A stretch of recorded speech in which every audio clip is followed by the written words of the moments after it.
کیسه چالو کیږي د اسپانیا د یو زندان نه کوم ځای کې چې مینول په نامه یو بانک منیجر راولي او 8 کالو لپاره په زندان کې اچوي. خو دا نوي بندیان خپل سیلونو ته وړي او هغه نه پیله دینه کپړې وکاږي او د دې خطالشي کوي. الته کې ډومینګو نامي یو پولیس دینه دغه کپړې په $250 اخلي خو مینول د سینه کوي. ډومینګو وته وی چې دغه کپړې به زیات وخت اثر تیر نه کی او بیا دې ته د ودګیدلو لپاره توشک هم نه ورکوي. ولې چې توشک اغستلو لپاره دغه بندیان $250 جمع کوي او ورته یو بالټۍ اوبه ورکوي کوم به چې دا 3 ورځې استعمالوي. مینول ته په شروعات کې په دغه زندان کې ډېر مشکلات وي او څو ورځې پورې خو حمام هم نه وي کړی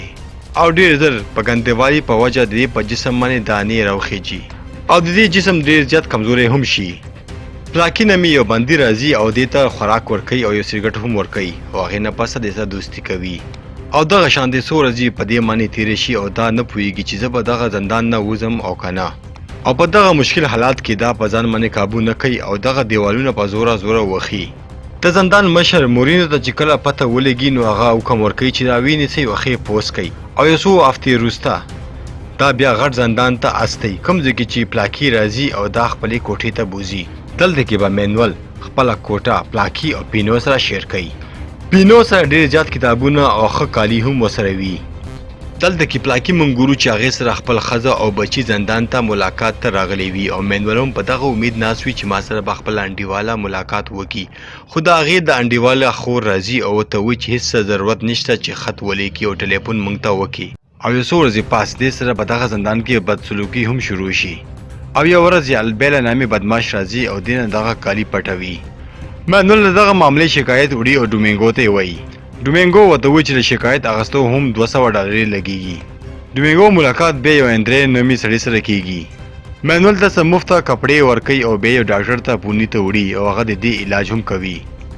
بوني دې ته وایي چې د بندیانو د حقوقو آواز جګ کا خو مینول داسې کولو نه انکار کوي ولې هغه نه غواړي چې هغې نوره سزا زیاته شي. بل ورځ دا په زندان کې ډېر زیات بندیان ګوري چې د خپلو سزا حقوقو لپاره حواس جګوي.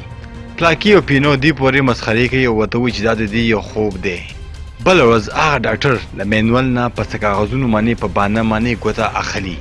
چې دغلته موجوده پولیس په دې باندې پوه نه شي. اخر کې مینول دا مني او ټوله شپه کیني او پټ دې پسې خبرې لیکي چې په ټول زندان کې دغه پرچې خورې کړي او دغه بندیان راجګ کړي او دی یو بغاوت آغاز وکړي. بل خواته پلاکي دې ته خپله کیسه کوي ورته وایي چې زه خپل بچي ډېر یادوم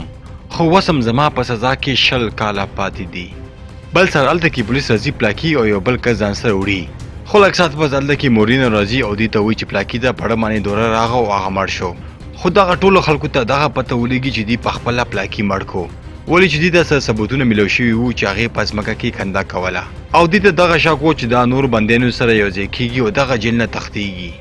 مینول چې کله دا ووري هغه ډېر زیات خفه او غوسه شي او هغه راځي او هغه ټولې پرچې راخلي او په ټول زندان کې شیندي خو ډېر زر هغه پولیس راځي او دا نیسي او ډېر ساعت یې وخي.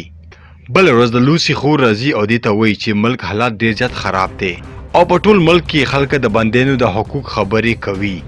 او یو څو ورځې پس خو خلک ډېر زیات د جیلونو دروازو ته راغو او دوی یو له چرګې په خپې باندې لیکلي وي چې دغه بندیان معاف کوي او راپرېږدئ او یو پولیس چې هغه چرګې پسې منډه وخي په کوم باندې چې دغه ټول بندیان ډېر زیات خاندي. حالانکې پینو ته پته و چې دغه ټول بندیان هسې خپل ټایم ضایع کوي او اوس هغې هم د مینول په شانتي ازادۍ لپاره آواز جګ کو. پینو مینول سره ملګری کېږي او ټولو نه پیله په زندان کې هغه خلک را پیدا کوي کوم چې د پولیس لپاره مقبر وي او دغه شانتي وخت تېرېدو او کال 1990 راغو کله چې په سپین کې ووټونو وخت راغو. مینول او هغې ملګري راځي یو کس سره ملاویږي چې ماربیلا نومې وي او هغه یو خاص کمرې کې بند وي. دوی دغه بندي سره خبره وکړه او ورته وایي چې زموږ په تحریک کې موږ سره شامل شه او ورته وایي چې څه موده پس موږ به په دغه زندان کې اور لګو او بغاوت به جوړو چې په کوم باندې به په ټول ملک کې د دې خلکو آواز اوري. ماربیلا دوی سره شاملېدولو نه انکار کوي ولې چې هغې ډېره په سختو باندې دغه کوټه ځان ته جوړه کړې ده. بیا پینو د دې مخامخ یو ګوتمه ایږدي او ورته وایي چې څنګه ډومینګو ستا یو زوی مړ کړی و او هغې سره دومره زیاتې او دومره یې و چې ستا مخامخ مړ و. مابیلا چې کله دغه ګوتمه وګوري له هغې پړه کې یو ځل بیا نفرت پیدا شي او هغه پینو سره لاس میلاوي او فیصله کوي. پینو او مینول کله چې خپلې کمرې ته راشي نو هلته کې پولیس راغلی وي او د هغې د کمرې ټوله تلاشي اخیستې وي او دې ټول کتابونه راغستې وي او بار یې ورته ورته کړی وي. بل چې کله دی یو بندي ته ناشته ورکوي هغه اچانک لړه کېږي او په زوره زوره چغې وایي او کله چې پولیس دغه دننه کوټې ته ځي دغه بندي راځي او دې پولیس باندې حمله کوي. بل خواته مینول پوني او هغه ډاکټر نورو بندیانو سره یوځای کېږي او په دغه زندان کې طبیعي بیلاوي او هلته کې یو غټ اور هم لګوي. بیا له زندان په چت باندې خیجي او هلته کې پولیس په دې باندې د ربړ ګولو حمله کوي او له کېدې نو په دغه تحریک کې د ملک نه بهر خلکو هم دې سره ډېره مرسته وکړه او په اخر کې د زندان مشران د دې خبرې اورېدلو ته تیار شي. له کېدې نو طرفه مینول او بوني د دې مشران شي او ډېر زر د جیر مشرانو د دې خبره ومنله او د دې هر یو شرط یې ومنلو. هلته کې یو قیدي دا وګوري چې دا ججان اصلي نه دي بلکې د بل زندان د پولیس افسران دي او دا د مورینو کار و کوم چې دغه قیدیانو تحریک ناکامه کولو او اچانک هغه پولیس په دغه بندیانو باندې حمله وکړه او ټول یې ووالو او یو ماښام بوني او مینول مورینو یې ځان ته راغواړي او په یو کاغذ ته دستخط اخلي او د دې په مطابق دا دواړه به یو بل زندان ته لیږي او یو 2 کاله پس به دا دواړه پرېږدي او د انکار کولو په صورت باندې په دې دواړو باندې به د بغاوت الزام لګوي او د دې په سزا کې به 10 کاله اضافه کیږي. خو مینول د ازادۍ لپاره خپل ملګرو سره د دوکې نه انکار کوي. بل سر دا ګوري چې دا هغه ډاکټر بل زندان ته لیږي. د دې مطلب دا دی چې هغه ډاکټر په لالچ کې راغول او مورینو شرط یې ومنلو. یو ځل بیا د دې انډیوالې خور راځي او دې سره ملاویږي او ورته وایي چې په تا یو مصیبت راغو او هغې ته پرېغوستې او ورته وایي چې زه به تا سره ټول عمر لاس کومه. او بیا یو شپه هلته کې پولیس راځي او مینول او پینو هلته کې په زوره بوځي او هغې نه پس دوی ته پته لګي چې دوی یو بل زندان ته راوړي دي کوم چې د سپین ډېر زیات خطرناکه او سخت زندان و او په هغه زندان کې دوی ته سستنې وخي په کوم باندې چې دوی دننه جسم خرابېږي او پس ته دوی دواړه هلته کې ډېر زیات وخي او ډېر زیات ظلم پې کوي او ډېر زر د دې دواړو حالات دومره خرابېږي چې هسپتال ته وړي او دغه ډاکټر ته د دغه زندان ظلم کیسې وکړي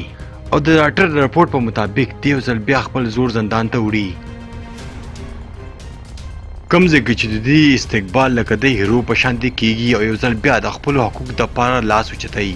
او دوی یو ځل بیا راغونډېږي او دغه پلان جوړوي چې څنګه به موږ بغاوت کوو او د ملک په مختلفو حصو کې زموږ اواز واوري. څو ورځې پس یو سفیر دغه زندان ته راشي او بیا مینول د دغه زندان د ظلم کیسې دې ته کوي او ډېر زر د دې دغه خبرې هېواد ته ښکاره شوې او بیا یو ورځ مینول یو ځوان هلک پولیس سره په خبرو باندې ګوري او د مینول په دغه کس باندې شک شي او یو شپه دا چې کله مابیلا سره په کوټه کې وي او دغه ځوان هلک خپل یو ملګري سره راځي او مابیلا په چاقو باندې وخي او هلته کې مړ کوي. اصل کې دا یو پولیس ورته ویلي و که مابیلا دې مړ کو نو دغه کوټې مالک به ته شي خو مینول دغه هلک ته څه نقصان ورنه کو او بیا یو خبره راځي چې سرکار دغه بندیانو خبره منلو نه وروسته شو په کوم باندې چې دغه ټولو بندیانو حوصلې ختمې شوې. مینول هم اوس دغه فکر کوي شاید زه به کله هم آزاد نشم او بیا یو څو هفتې تېرې شي او پینو مینول ته وایي چې ما سره یو بل پلان دی. هغې مینول ته یو زوړ لیفټ وښولو کوم باندې چې به څوک نه تلو او راتلو کوم باندې چې مینول لاندې کوز شي او ورته وایي چې دغه سورنګ کې که موږ لږه کنده وکړه نو موږ به ګټر ته وځو او موږ به دغه زندان نه بهر وتښتېږو.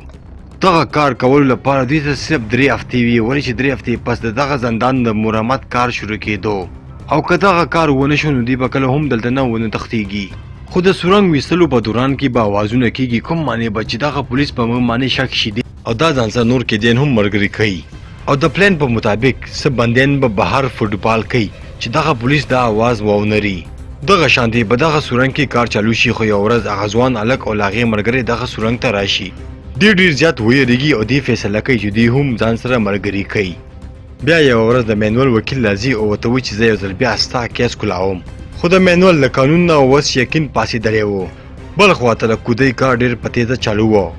او بیا اخر هغه ورځ راغله چې په نن ورځ به دوی تښتېږي. پینو مینول ته څه کپړې ورکوي او ورته وایي چې واچوه چې بهر تا باندې څوک شک ونه کړي او بیا دا خلکه له سورنګ په مختلفو حصو کې ځي او بهر ځان وکاږي. پینو او مینول یو بس ته خیجي ولته نه ځي خو بدقسمتۍ سره څه نور کېدن هلته کې پولیسو ونیولو. پینو او مینول 15 غنټې سفر کوي او یو بل ښار ته رارسي او هغه ښار نه بیا دوی خپلې لارې جدا کوي. مینول په خپلو جامو کې ګوري چې پینو دې ته ډېرې زیاتې پیسې خولي دي او یو کارډ هم ورته جیب کې اچولی دی په کوم باندې به چې دا د ښار کې پټېدی شي په کوم باندې چې مینول ډېر زیات خوشحاله شي او په اخر کې هغه لوسیا ته راشي